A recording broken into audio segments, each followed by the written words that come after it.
I'm Scott McGregor, at Scott Trades on Twitter. This is the Hot Wallet Podcast with an update on the crypto landscape from Bloomberg Intelligence. Bloomberg Intelligence released their outlook for digital assets in 2023, entitled "The Code Committed No Crime." Of course, that refers to the fact that the recent blow-up of FTX wasn't because of a problem with Bitcoin, the Bitcoin network, or the Bitcoin software. What it was a fraud committed by people inside FTX and Alameda Research. This report from Bloomberg is 9 pages of the current state of crypto, the current Bitcoin trading range, accusations that the SEC and Gary Gensler cost U.S. investors billions, what a market bottom should look like, and a few things to look for next year to help turn the tide of this bear market. So let's dive in. Firstly, they mention how crypto was the fastest horse on the way up in 2020 and 2021, and sadly, the biggest loser on the way down. This is typical of high-risk and highly speculative assets. They tend to overshoot on hype to the upside and usually get hit the hardest when the market goes risk-off. We saw this exact same thing happen in Canadian cannabis in 2018 as pot stocks ran up to a catalyst being the legalization of recreational cannabis in Canada and sold off as soon as the date of legalization happened. If you look at a chart of Canopy Growth, one of Canada's biggest cannabis stocks, it never made a new high after legalization. In crypto, the top of the market was marked by the launch of a futures-based ETF, which allows funds to either go long or short the asset via futures contracts on major stock exchanges. In the report, Bloomberg notes that a year from now, the market expects the Federal Reserve to once again ease monetary conditions, and they expect crypto to once again outperform most traditional assets. On one of the pages of the report, Bloomberg asks, is crypto dying or actually gaining significance? Their bias is to the latter. They said that there's an unfavorable risk-reward of not partially allocating to this revolutionary asset class as part of a global asset mix, and that cryptos are right to resume proliferating. Now, this, of course, is a personal decision based on your own risk tolerance. You'll want to understand what you're buying, why you're owning it, and maybe don't YOLO into tokens named after dogs or Elon Musk. Do your own research before actually buying. Okay, enough of my personal commentary. Bloomberg notes that in relative terms, Bitcoin has actually never been cheaper. This, of course, has a lot to do with the fact that Terra Luna crashed earlier in the year and brought prices way down, and then we had another crash with FTX. But unlike the last bull market of 2015-2018, the price has never dropped more than 58% below the 100-week moving average, and that's kind of where it is now. The report also points out that despite the severe drawdowns in crypto, the Bloomberg Crypto Index is still up 200% since the end of 2019 versus 20 to 60% for gold. Bloomberg Intelligence notes that the current trading range for Bitcoin could be as low as $10,000 US and as high as $40,000 US. But they said even if that happens, if Bitcoin gets there, and if Ethereum breaches the $1,000 level, those prices represent extreme discounts. In terms of what might change the tide in 2023, they mention the Federal Reserve and the most aggressive fiscal tightening in over 40 years, and to look for the loosening of monetary policy ahead. Even going as far as saying, if they, the Federal Reserve, don't loosen monetary conditions, the world may fall into a deep recession that would put pressure on all risk assets. And by that, of course, they mean stocks, commodities, and home values. Another interesting take on crypto from Bloomberg is their comments on stable coins and this idea of a digital dollar. 3 of the top 5 cryptos are stable coins from Tether, Circle, and Binance USD, which are issued by Paxos.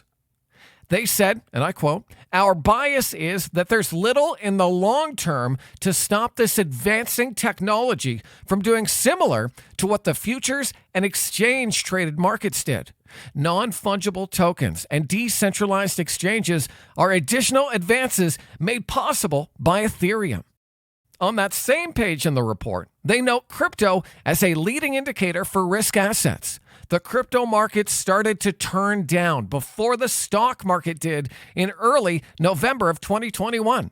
And if we do see lower prices come into play, it could trigger selling in stocks and commodities as those markets test lower prices as well.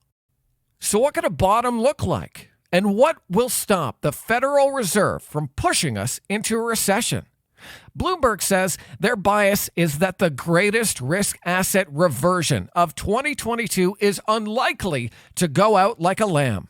Cryptos are a leading indicator, as we mentioned, and a lower plateau appears necessary to curtail Fed tightening. That could mean hitting those extreme discount levels mentioned earlier, but that also means a potential for lower lows in the stock market. They also said they would want to see a trend change on multiple time frames to really confirm a cycle low, meaning higher highs on the daily chart, weekly chart, and monthly time frame. Medium term, Bloomberg notes that their trend indicators remain firmly bearish, with more downside to come.